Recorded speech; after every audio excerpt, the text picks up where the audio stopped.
In the last episode, we defined Gnosis as a Greek word which means knowledge. But that's not the exact definition of Gnosis, that's not a complete definition. It is really hard to define Gnosis, and as we said, each Gnostic instructor might give a different definition of it. But I think Samael Aumveor, the founder of the modern Gnostic institutions, said it best. He said that Gnosis is a very natural function of our consciousness. As humans, we possess something which is called consciousness, or sometimes essence. It is that thing which gives us life, which animates us, which lets us perceive the reality of the world. Through the five senses, which are sight, hearing, touch, smell, and taste, we take in the impressions of reality.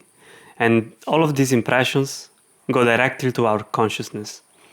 Our consciousness is the part of us which interprets and learns from these experiences. If we didn't have the consciousness, we would behave and be like machines, like robots, like automatas, with no free will, with no will of our own. Without an essence, without that which we call soul, all of our actions would be automatic, would be just a reaction to what our senses perceive from the outside. And in a sense, we might say that most of our actions today are like that. Most of our life is automatic, mechanical. It's just reacting to life. The human being of today has almost become like a robot, has almost become a machine, an automaton, something that acts on its lower instincts, a creature that acts and behaves based on its desires, on its passions, and rarely because of the consciousness. We are in this state because we neglected to cultivate our consciousness throughout the ages.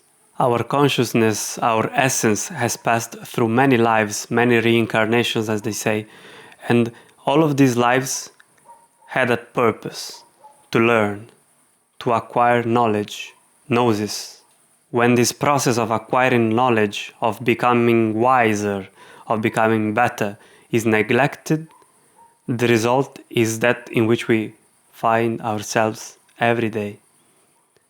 And that is ignorance, sadness, lack of direction in our lives.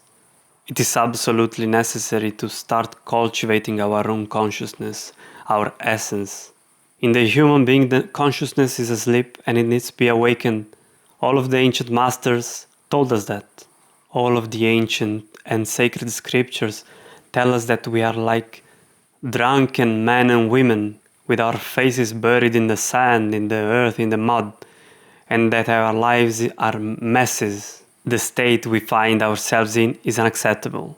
If we take a look around ourselves, we will see awful things like wars, famine, sadness, solitude, suffering, ignorance, destruction, and so on and so forth.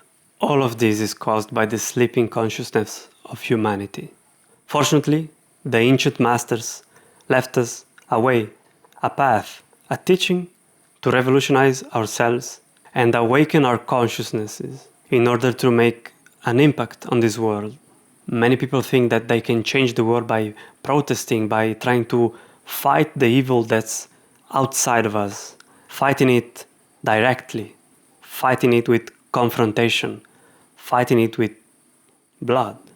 However, violence only creates more violence, and fighting outside of ourselves only creates more chaos, more disorder, more problems, more suffering in this world. What we need is to bring peace to this world, and this can only be done when we find our internal peace.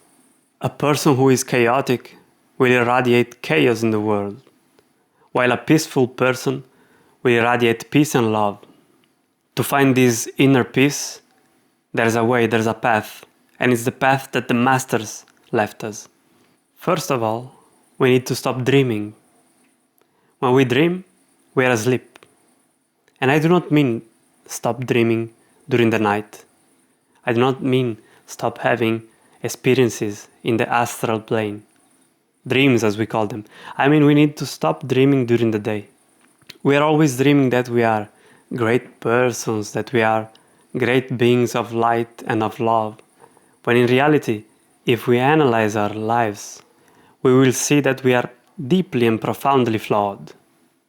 Inside of us, we have a lot of problems, psychological defects, egos, or egos, as we call them in Gnosis. Ego, or ego, in Latin means me, myself, I. All of us are greatly egocentric. We think first of ourselves and then of everybody else. That is not the way it should be. And many of us may say, well, I think I'm not that egocentric. I think I'm pretty good.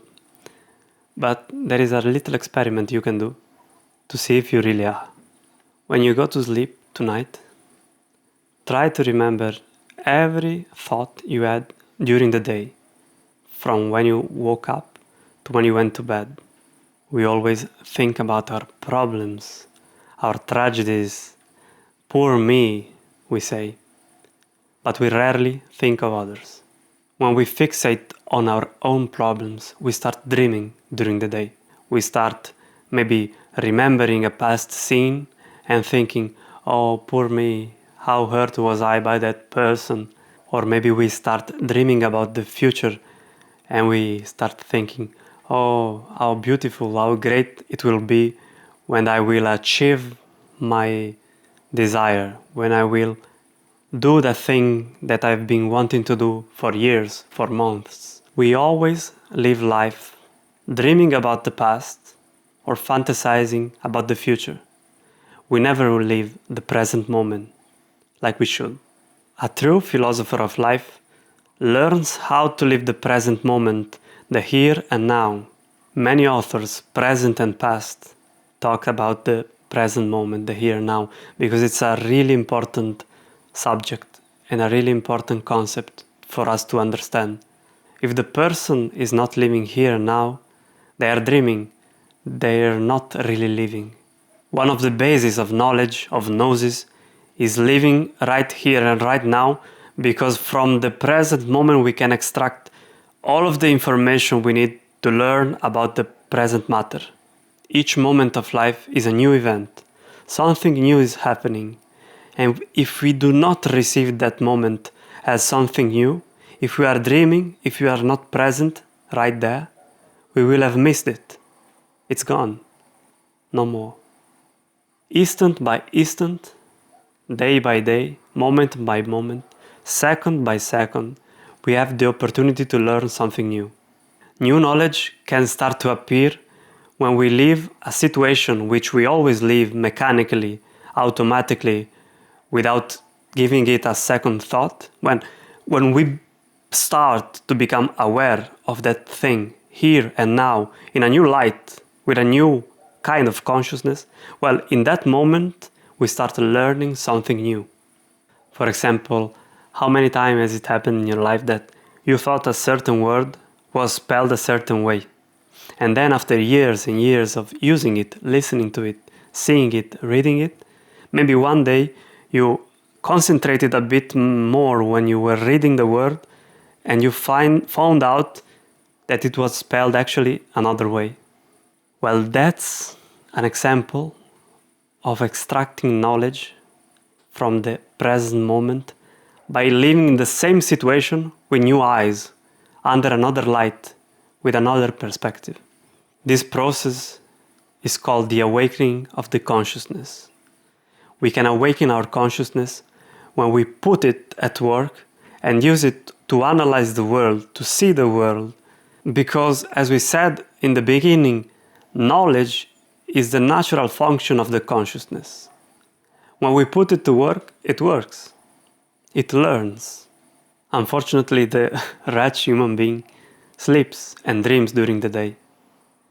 We think we are great, we think we are the best, we think we are very important with our fancy cars and fancy job. We think we've achieved the best in life because we are full of money. We have a piece of paper from the university which says that we are a doctor or a lawyer, etc. That's not the case. All of these are illusions. And it's not to say that they are bad per se, but if we rely on those things to define ourselves, to define our lives, we are sorely mistaken. These things do not matter at all in our spiritual life. You could be a person who, by the world's definition, is illiterate. You do not know how to write or how to read. But you could also be a master of wisdom. So-called literacy does not matter at all when we are studying intelligence, real intelligence. For example, many people who fail exams, fail tests at school, at university, may be really intelligent. They just don't like studying and repeating things as a parrot, learning by memory, by heart. But they really like to understand and to dissect the thing they're studying and learn it with their consciousness. Intelligence is not tied to how well you can memorize something. Intelligence is a natural function of the consciousness which is able to put 2 and 2 together and make 4. It is able to take simple things, simple observation of life, and make something out of it, make knowledge out of it. You could be observing a flower and learn something new. That's a function of intelligence, of the consciousness. You could be mowing a field, you could be raising cattle, raising sheep, and in that process you would learn something thanks to the consciousness. The intellect, the mind, is what makes people learn, but the consciousness is what makes people wise. Through their consciousness, the ancient masters of wisdom were able to observe the world and obtain their own conclusions from it, obtain wisdom from it. It is also worth noting that the consciousness possesses certain occult powers, which are hidden normally. As we said, the consciousness utilizes the 5 senses to perceive. But the 5 senses are not the only senses we have. The famous 6th sense comes to mind. It is that ability we all have to perceive things that go beyond the 5 senses. For example, when we feel somebody is watching us, or when we think about a person and that person is also thinking about us at the same time. Or even the ability to perceive dreams, images, pictures during our sleep. All of these things are abilities of the consciousness. When cultivated, the consciousness can do amazing things. We have stories upon stories of saints, prophets, and great people who could, for example, read the mind of other people, who could heal other people through their vital energy. Miracles, and so on and so forth. The teaching of Gnosis aims to know all of these strange occult phenomena from direct experience, to see what's going on, to see how can we achieve the same thing, how can we reunite with God the same way those people did back in the day, and the same way people continue to strive to do today. Gnosis is a school, a group of individuals who like to study all of this, who like to join their forces, come together to be stronger. When a person is studying Gnosis alone, he can make progress, and he does, but it's really slow. However, when a person finds a brotherhood, brothers and sisters, people who are interested in the same thing he starts to make progress at a much faster rate through interaction, through exchange of ideas, through advice to and from other people. Finding other people that like Gnosis is really important, and it's one of the reasons this channel was created. I hope that YouTube and other social platforms can help us form a group of people who are interested in this, because when people come together over these teachings, it becomes very much more powerful and it helps us a lot. Well, I think that's all for today. In the next lessons, we will explore human psychology. We will talk about the ego, the essence, the personality, and so on and so forth. Thank you very much for listening.